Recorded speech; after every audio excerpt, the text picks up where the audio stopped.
One of the hardest things to do when you're self-employed is to take time off. Sometimes even taking a break for lunch seems impossible.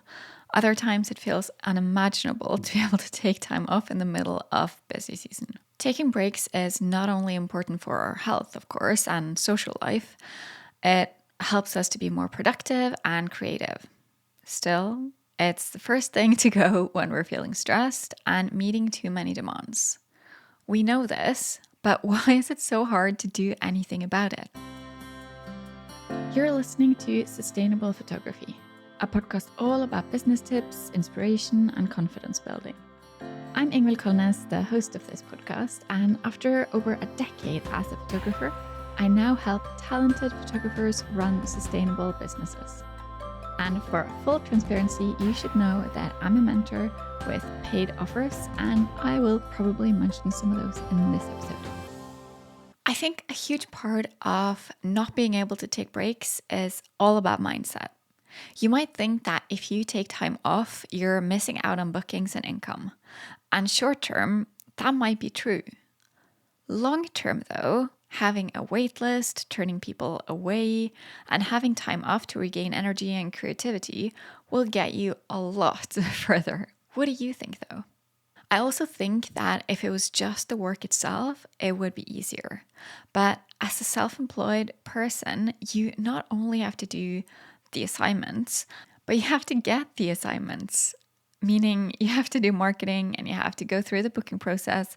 And not to mention what I consider one of the most crucial things when you have a business, the thing that most photographers ignore for too long, which is spending time working on your business. Creating strategies, improving your systems, and keeping track of finances. Being self-employed is different than having a job. You can't just spend all your time doing client work. And if you do, you'll most likely struggle at some point. You might feel like there is no time to breathe, and the only thing that can help you is to set aside time for all the other things and to outsource. But you can't outsource time off. Setting boundaries, saying no, and extending deadlines is really important, and it needs to start now. Double your delivery time and set up something like Imagine AI or outsource your editing. Get help to do marketing, inbox admin, and have a CRM to do the work for you wherever possible. I bet there's a lot in your business that you can automate if you want to. If you're worried about your income, you have to weigh your activities against each other. If you say yes to more bookings, can you hire someone else to do other things for you? House cleaning, babysitting, website updates? Or will it make more sense to do that stuff yourself and say no to bookings? Remember, you only have the time you have, and prioritizing is so important. No one can do all the things, not even you. So what can you do if you're in the midst of busy season right now and you can't really keep up? The first step is to get organized. Get an overview of all the things that you have to do and feel like you have to do, and write down how you're feeling right now. Then you should prioritize the list. Is there any of the stuff on the list that you can drop or at least pause? Is there any of it that someone else can do for you? And yeah, I completely get that feeling of being in the middle of chaos and it seems impossible to start something new. But sometimes spending a bit of time to figure out how that new software works or teaching someone else to do something for you will free up a lot of time after. And once things have calmed down, take a look at what you wrote down about how you felt when things were overwhelming for you and create a plan for what you can do so you don't end up in the same place again. Some things I've done to kind of modify the busy season is to have maximum 2 weddings in a row before I need to have a weekend off. Saying no to bookings that require flying, adding on a travel fee for bookings that require an overnight stay so that I won't get as many of those. I've outsourced editing, and I also know that I can outsource culling if things get too hectic. I've had a workation away from home where there's not much to do except for work so that I can get a lot done in one go.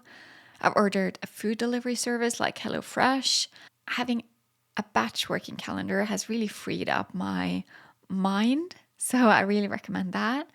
I've tried outsourcing inbox management, and you can also let friends and family know when the busy season is so that they won't expect too much from you. And maybe you can also set up some dates and times in advance for non-work related things so that you'll have to take breaks. There's so much you can do, I'm sure, but reminding yourself how it feels when you're drowning in work is really important so that you don't forget as soon as it's over. My business keeps growing because I say no to so many things I don't enjoy, things that doesn't serve my business.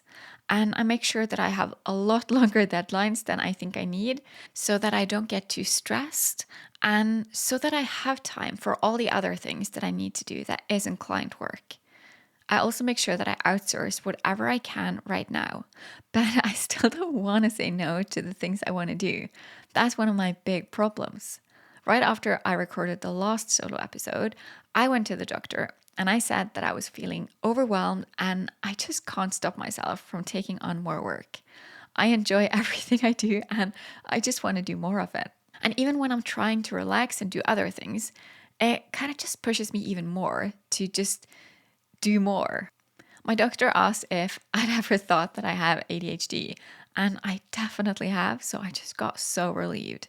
Hopefully now I'll get some help to handle all my endless thoughts and my missing off button so that I don't have to exhaust myself. Actually, I decided to run some rerun episodes over the summer, and it's really not something I want to do, but that way I can give myself a bit of a break. There'll still be new interview episodes and maybe some surprises in between, so do check in. And do check out the shop at ingvildkolnes.com/shop and sign up for the waitlists that you'll find in there. And also, I'm planning to reopen the SEO course in August, so you don't want to miss that. Okay, so that's it for now. I hope you remember to take some time off this summer. I know how hard it can be, but if you want to have a lasting business, it is really important. So take care.